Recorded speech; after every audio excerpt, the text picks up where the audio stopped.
வணக்கம். தமிழ் ஃபுட் கார்னரில் இன்னைக்கு சத்தான முருங்கைக்கீரை கடையல் பண்ண போகிறோம். 100 கிராம் துவரம் பருப்பை வாஷ் பண்ணி வச்சுருக்கேன். இதை இந்த குக்கரில் சேர்த்துட்டு இது கூட 1/4 டீஸ்பூனில் பாதி மஞ்சள் தூள்,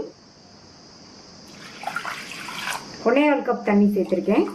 மூடி போட்டு ஸ்டீம் வந்ததுக்கப்புறமா வெயிட் போட்டு மீடியம் ஃப்ளேமில் 3 விசில் வேக வச்சுக்கலாம்.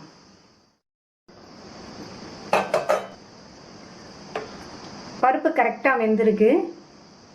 அடுத்து இது கூட க்ளீன் பண்ண 2 கைப்பிடி அளவு முருங்கைக்கீரையை சேர்த்துக்கலாம். இது கூட 10-12 சின்ன வெங்காயத்தை 2 கட் பண்ணி வச்சுருக்கேன், அதை சேர்த்துக்கலாம். சின்ன வெங்காயம் நல்லாயிருக்கும், இல்லாட்டி ஒரு சின்ன சைஸ் பெரிய வெங்காயத்தை கட் பண்ணி சேர்த்துக்கோங்க. 3 பூண்டு பொடியாக கட் பண்ணது, ஒரு பச்சை மிளகாவை கட் பண்ணி சேர்த்துக்கோங்க. இந்த கீரை கடையலுக்கு பச்சை மிளகாய் சேர்த்தா நல்லா வாசனையாக இருக்கும். அடுத்து இது கூட ஒரு சின்ன சைஸ் தக்காளியை கட் பண்ணி சேர்த்துக்கோங்க. தக்காளி இந்த அளவு சேர்த்தா போதும். இதுக்கு மேலே அதிகமாக சேர்த்தோம்னா கடையல் புளிப்பாக இருக்கும்.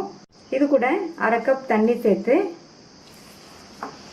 நல்லா ஒரு தடவை இந்த மாதிரி மிக்ஸ் பண்ணி விட்டுட்டு வேக வச்சிடலாம். இந்த கீரை நல்லா கரெக்டாக கடையிற அளவுக்கு ஓரளவு சாஃப்டாக வெந்து வரட்டும். மூடி போட வேண்டாம், ஓப்பன்லேயே வேகட்டும். சப்போஸ் வெந்துட்டு இருக்கும்போது தண்ணி பத்தலைன்னா அப்புறமா கொஞ்சம் சேர்த்துக்கலாம். இப்போ 8 நிமிஷம் ஆச்சு. பருப்போடு சேர்ந்து கீரை நல்லா சாஃப்டாக வெந்துருச்சு.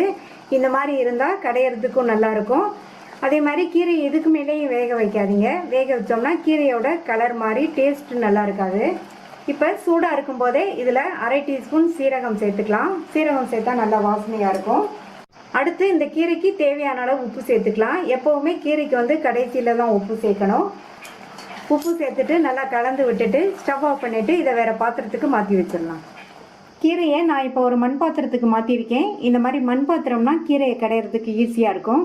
நான் இந்த மத்தை வச்சு கடைய போகிறேன். அதே மாதிரி கீரை சூடாக இருக்கும்போதே கடைஞ்சிடணும். அப்போ தான் நல்லா ஈஸியாக கடைய முடியும்.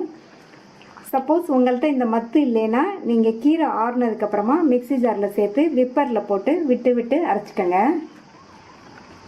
கீரையை கடைஞ்சாச்சு. இப்போ இதுக்கு ஒரு தாளிப்பு கொடுத்துடலாம். தாளிப்பு போடுறதுக்கு 3 டீஸ்பூன் நல்லெண்ணெய் சேர்த்துருக்கேன். நல்லெண்ணெய் சேர்த்துக்கோங்க, நல்லது. எண்ணெய் சூடாயிடுச்சு. அதில் 1/2 டீஸ்பூன் கடுகு பொரிஞ்சதும் அதில் 1/2 டீஸ்பூன் உளுந்து சேர்த்துட்டு இந்த உளுந்தோட கலரும் பொன்னிறமாக வரணும். அடுத்து இது கூட கட் பண்ண 2 காஞ்ச மிளகாய் சேர்த்துக்கலாம். நான் 2 காஞ்ச மிளகாய் சேர்த்துருக்கேன். நீங்கள் உங்கள் காரத்துக்கு தகுந்தபடி சேர்த்துக்கோங்க. தாளிப்பை இந்த கீரையில் சேர்த்துட்டு ஒரு தடவை கலந்து விட்டுறலாம். டேஸ்டான சத்தான முருங்கைக்கீரை துவரம் பருப்பு கடையல் ரெடி ஆயிடுச்சு.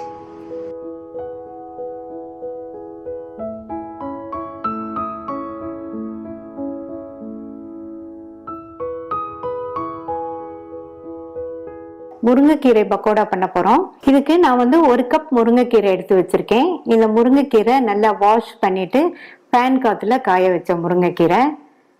இந்த பாத்திரத்துல நம்ம எடுத்து வச்ச 1 கப் முருங்கைக்கீரையை சேர்க்கிறேன். அதே கப்லயே 1 கப் கடலை மாவு, 1/4 கப் அரிசி மாவு. கீரை எந்த கப்ல மெஷர் பண்றீங்களோ மற்ற எல்லாத்தையும் அதுலயே மெஷர் பண்ணிக்கங்க. இது கூட 1 டேபிள் ஸ்பூன் கார்ன்ஃபிளவர் சேர்க்கிறேன். 1/2 டேபிள் ஸ்பூன் தனி மிளகாத்தூள், 1/4 டீஸ்பூன் மஞ்சள் தூள், 1 டீஸ்பூன் சீரகம், 1/2 டீஸ்பூன் பெருங்காய பவுடர், கொஞ்சமா கறிவேப்பிலை இலைகள், கொத்தமல்லி இலைகள் கொஞ்சம், கட் பண்ண 2 பச்சை மிளகாய், 1/4 கப் அளவுக்கு பொடியா கட் பண்ண வெங்காயம்.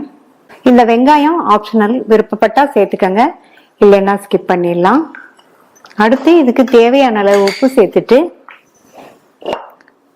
நல்லா மிக்ஸ் பண்ணி விட்டுருங்க. நான் இதுல 1 கப் கடலை மாவு சேர்த்திருக்கேன். இனி தேவைப்பட்டா இன்னும் கொஞ்சம் கடலை மாவு சேர்த்துக்கலாம். இத மாதிரி நல்லா கலந்து விட்டுட்டு இதுல 2 டேபிள் ஸ்பூன் சூடான எண்ணெய் சேர்க்கிறேன். இந்த மாதிரி சூடான எண்ணெய் சேர்த்தோம்னா பக்கோடா நல்லா மொறுமொறுன்னு இருக்கும். மறுபடியும் நல்லா ஒரு தடவை மிக்ஸ் பண்ணி விட்டுட்டு இதுல கொஞ்சம் கொஞ்சமா தண்ணி சேர்த்து ஒரு திக்கான மாவா நம்ம பிசைஞ்சுக்கலாம். தண்ணியை மொத்தமா ஊத்திடக்கூடாது.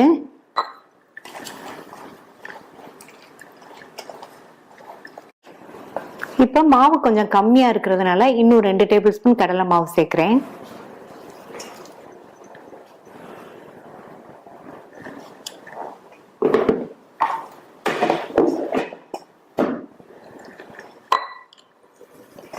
தண்ணி சேர்த்து பிசைஞ்சுக்கலாம். இப்போ மாவு பிசைஞ்சாச்சு. மாவு பார்த்தீங்கன்னா இந்த அளவுக்கு டைட்டா பிசைஞ்சுக்கணும். அப்பதான் பக்கோடா நல்லா கிறிஸ்பா இருக்கும். இனி அடுத்து இந்த பேன்ல எண்ணெய் விட்டு சூடாயிடுச்சு. எண்ணெய் வந்து மீடியம் ஹீட்ல இருக்கணும். நம்ம ரெடி பண்ணி வச்ச மாவுல இருந்து கொஞ்சம் கொஞ்சமா எடுத்து இந்த மாதிரி லைட்டா பிளாட் பண்ணிட்டு போட்டுக்கங்க.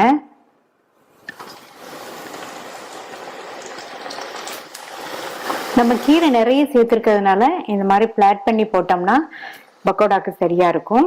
உங்களுக்கு எந்த சைஸ் வேணுமோ அந்த சைஸ்க்கு போட்டுக்கங்க. ஸ்டவ் மீடியம் ஹீட்லயே இருக்கட்டும். பக்கோடா சேர்த்துட்டு ஒரு 2 நிமிஷம் வெந்துட்டு இருக்கட்டும். அதுக்கப்புறமா திருப்பி விட்டுக்கலாம்.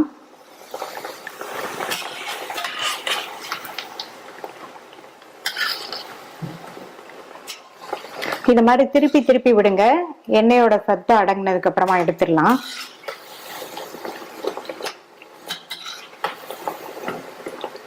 இப்போ பரட்டி பரட்டி விட்டு எண்ணெயோட சத்தம்லாம் அடங்கிடுச்சு.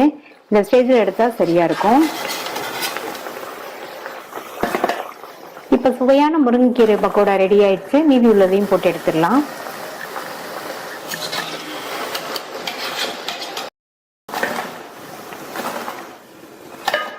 அதே சூடான எண்ணெயில முருங்கைக்கீரையை இந்த மாதிரி கொஞ்சம் வறுத்து சேர்த்துக்கலாம். நல்லா மொறுமொறுன்னு இருக்கும். பாருங்க, நல்லா மொறுமொறுன்னு பக்கோடா ரெடி ஆயிடுச்சு. இந்த மாதிரி பக்கோடா ஒரு தடவை செஞ்சு பாருங்க. டேஸ்ட் ரொம்ப நல்லா இருக்கும்.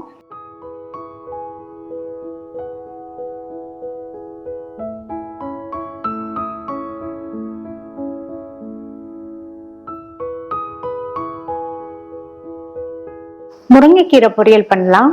ஒரு கட்டு முருங்கைக்கீரையை கிளீன் பண்ணி வாஷ் பண்ணி தண்ணியெல்லாம் வடிய விட்டு எடுத்து வச்சிருக்கேன். இந்த பேன்ல 1 டேபிள் ஸ்பூன் எண்ணெய் சூடாயிடுச்சு. இதுல 1/2 டீஸ்பூன் கடுகு பொரிஞ்சதும் 2 டீஸ்பூன் உளுந்து சேர்த்துக்கங்க. பொரியலுக்கு கடுகை விட உளுந்து கொஞ்சம் அதிகமா சேர்த்தா நல்லா இருக்கும். உளுந்தெல்லாம் செவக்க ஆரம்பிச்சிருச்சு. இது கூட 1/2 டீஸ்பூன் சீரகம், அடுத்து 1/2 கப் அளவுக்கு கட் பண்ண வெங்காயம். நான் சின்ன வெங்காயம் சேர்த்திருக்கேன். உங்கள்கிட்ட எந்த வெங்காயம் இருக்கோ அதை சேர்த்துக்கங்க. இது கூட 2 கட் பண்ண காஞ்ச மிளகாய் சேர்க்கிறேன். கூடவே ஒரு கீரன பச்சை மிளகாய்.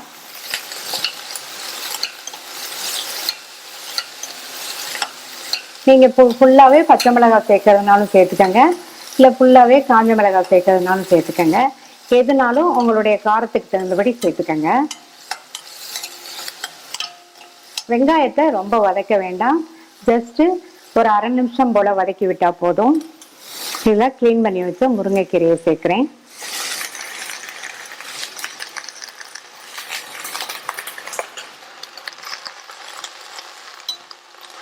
இந்த கீரையை எண்ணெயிலேயே நல்லா வதக்கி விட்டுக்கங்க.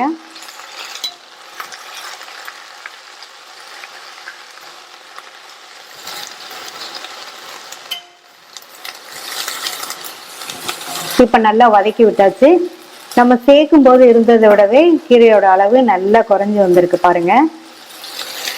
இப்ப இதுல 1/2 கை அளவு மட்டும் தண்ணி தெளிச்சுக்கலாம். கீரை வதங்கி வெந்து வரட்டும். மூடி எதுவும் போட வேண்டாம், ஓப்பன்லயே வேகட்டும். கீரை வெந்ததுக்கு அப்புறமா நம்ம சால்ட் சேர்த்துக்கலாம். வெந்துட்டு இருக்கும்போது அப்பப்போ இந்த மாதிரி கிண்டி கொடுங்க.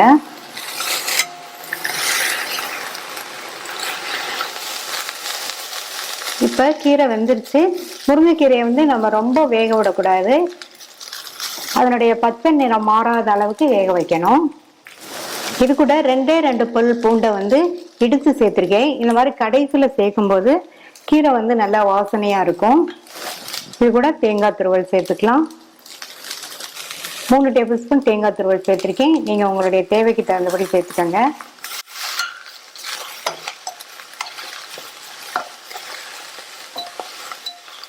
நல்லா மிக்ஸ் பண்ணி விட்டாச்சு. கடைசி அதில் இதுக்கு தேவையான அளவு உப்பு சேர்த்துருங்க. உப்பு சேர்த்துட்டு நல்லா ஒரு தடவை கலந்து விட்டுறலாம். கீரைக்கு கடைசியில் உப்பு சேர்த்தா நல்லாயிருக்கும். உப்பு சேர்த்து கலந்ததுக்கு அப்புறமா ஒரு நிமிஷத்துக்கு மட்டும் இருக்கட்டும்.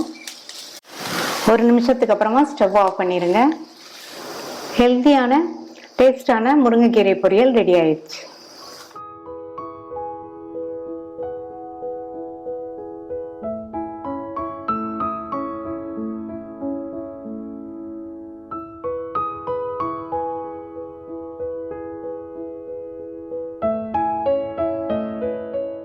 முருங்கைக்கீரை பருப்பு பொடி பண்ண போகிறோம். 2 கப் காய்ந்த முருங்கை இலைகள் வச்சுருக்கேன். முருங்கைக்கீரையை வாங்கி க்ளீன் பண்ணிவிட்டு நல்லா வாஷ் பண்ணிவிட்டு நிழல்லையே காய வச்சு எடுத்து வச்சுருக்கேன். கீரையை வந்து நிழலில் தான் காய வைக்கணும், வெயிலில் காய வைக்காதீங்க. வெயிலில் காய வச்சோம்னா முருங்கைக்கீரையில் உள்ள சத்துக்கள்லாம் போயிடும். ஸ்டவ்வில் ஒரு பேன் போட்டு சூடு பண்ணியிருக்கேன். எடுத்து வச்ச 2 கப் முருங்கைக்கீரையை இதில் சேர்த்துட்டு மிதமான தீயில் வச்சு இந்த கீரையை வந்து வறுத்துக்கணும். கீரை வறுபட்டு நல்லா மொறுன்னு வரும், அது வரைக்கும் வறுத்துக்கணும்.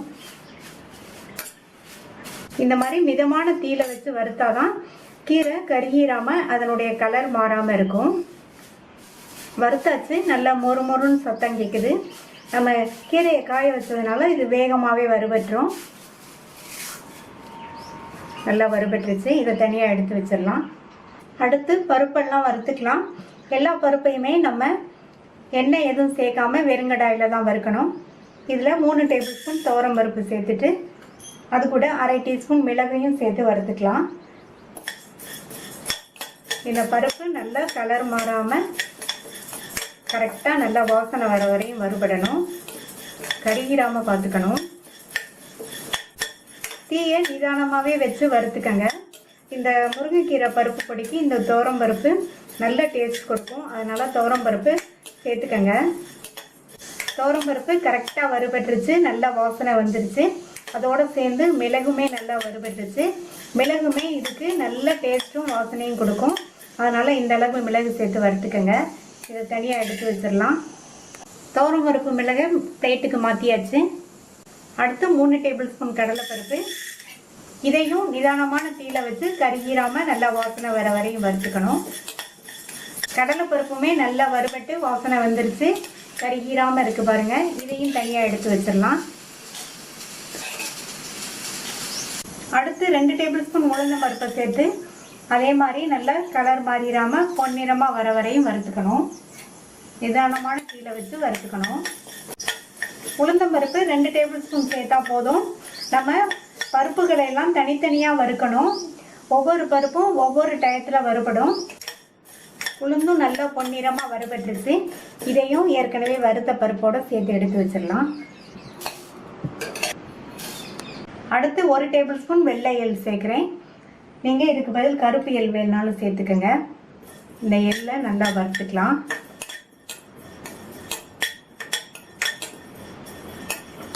எள்ளும் நல்லா வறுபட்டுருச்சு. இது ஏற்கனவே வறுத்த எள்ளு தான், அதனால் படபடன் பொரியலை. நீங்கள் வறுக்காத எள் சேர்த்திங்கன்னா நல்லா படபடன் பொரிஞ்சு வரும். இந்த எள்ளையும் தனியாக எடுத்து வச்சிடலாம். இது கூட 1/2 கைப்பிடி அளவு க்ளீன் பண்ண கருவேப்பிலையை சேர்த்து வறுத்துக்கலாம். கருவேப்பிலை வறுபட்டு நல்லா மொறுன்னு வரும், அது வரையும் வறுத்துக்கணும். கருவேப்பிலையும் நல்லா மொறுன்னு வறுபட்டுருச்சு. இது கூட 1/4 டீஸ்பூன் பெருங்காய பவுடர், கல் உப்பு 1 டீஸ்பூன் சேர்த்துருக்கேன். கடாய் சூட்லேயே இது ரெண்டுமே வறுபட்டுரும். கட்டி பெருங்காயம்னா நீங்கள் ஃபஸ்ட்டே கட்டி பெருங்காயம் ஒரு சின்ன சைஸ் அளவு எடுத்து வறுத்துக்கங்க. இதையும் தனியாக எடுத்து வச்சிடலாம். அடுத்து 1 டீஸ்பூன் மட்டும் எண்ணெய் சேர்க்குறேன். இது கூட 7 காஞ்ச மிளகாவை சேர்த்து வறுத்துக்கணும். நான் 7 காஞ்ச மிளகாய் சேர்த்துருக்கேன். நீங்கள் உங்கள் காரத்துக்கு தகுந்தபடி குட்டியோ குறைச்சோ சேர்த்துக்கங்க. காஞ்ச மிளகாவும் கருகிராமல் நல்லா வறுபட்டுருச்சு, கரெக்டாக வறுபட்டுருச்சு. இதையும் பருப்போடு சேர்த்து எடுத்து வச்சிடலாம். எல்லாமே நல்லா ஆறிடுச்சு. எல்லாத்தையும் மிக்ஸி ஜாரில் சேர்த்துடலாம். அடுத்து மிளகாய் பருப்பு எல்லாத்தையும் சேர்த்துடலாம். இதை நைஸாக அரைச்சிடாம கொரகொரப்பாக அரைச்சிக்கணும். இந்த மாதிரி கொரகொரப்பாக அரைச்சாதான் இந்த பொடி நல்லா இருக்கும். அரைச்சாச்சு. இந்த மாதிரி கொரப்பாக அரைச்சிக்கோங்க. இந்த மாதிரி அரைச்சாதான் இந்த முருங்கைக்கீரை பருப்பு பொடி டேஸ்ட்டாக இருக்கும். இப்போ இதுக்கு உப்பு போதுமான்னு செக் பண்ணி பார்த்துக்கலாம். உப்பு கொஞ்சம் பத்தலை. மறுபடியும் இதில் இந்த அளவு உப்பு சேர்த்துட்டு ஒரு தடவை நல்லா மிக்ஸ் பண்ணி விட்டுட்டு ஒரு சுற்றி எடுத்துக்கலாம். உப்பு சேர்த்து மறுபடியும் ஒரு சுற்றி எடுத்துட்டு வந்தாச்சு. சுவையான வாசனையான சத்தான முருங்கைக்கீரை பருப்பு பொடி ரெடி ஆயிடுச்சு. நீங்களும் இந்த முருங்கைக்கீரை பருப்பு பொடியை ட்ரை பண்ணி பார்த்துட்டு உங்கள் கமெண்ட்ஸை சொல்லுங்கள். தேங்க்யூ.